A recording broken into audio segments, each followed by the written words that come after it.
went to see our next movie, The Howling, knowing it was a film about werewolves, and I suspected that it might be another one of those violent movies where only women get in the neck.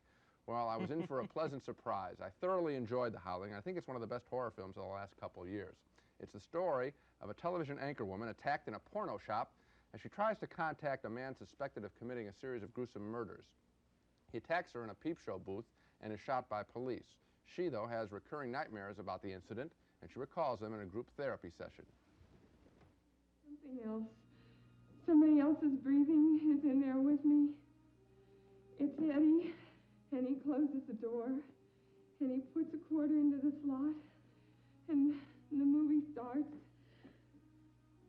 And then he whispers something to me, and he whispers something to me, and then he tells me I can finally turn around and look at him. Turn around. What do you see? What's there, Karen? Karen, what do you see? What's there, Karen? I can't see him. Just try. He's right there. What do you see? What's there, Karen? What do you see, Karen? What's there, Karen? I can't see him. I can't see him.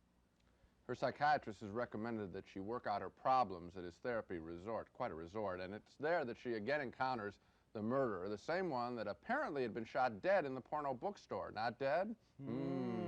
Maybe the guy's a werewolf. I saw you die. You said on the phone that you wanted to get to know me. Well, here I am, Karen. Look at me.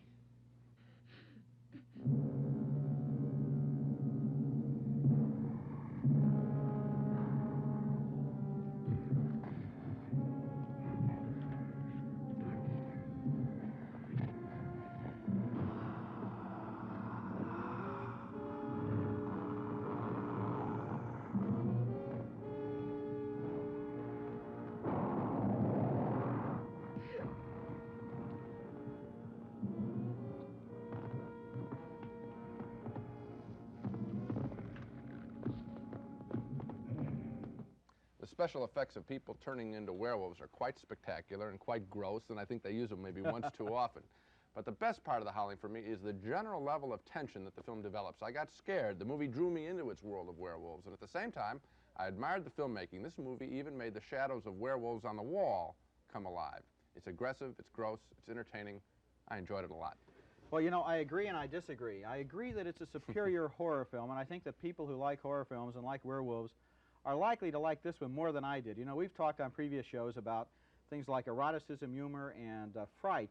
You can't fake them. Either you feel them when you're watching the movie or you don't. I have to admit I was not scared by this film, and so for that reason, I don't recommend it. But didn't you enjoy the idea of being, didn't you enjoy your time in the theater while you were watching it? I love the guys turning into werewolves, even though it went on and on a little bit too much. I enjoy that. I like some of the backstage humor involving the television newscast. It's a lot more witty than the average horror film. And when you call it a superior horror film, that's your phrase, right back to you. I think you're right. I'm giving it a mixed negative review. In other words, I didn't quite like it, but somebody else might. How's that? It's right on the borderline. Somebody else might. Me. Somebody else was you. Okay, congratulations. You get a free ticket. I got the right one. Okay, all right.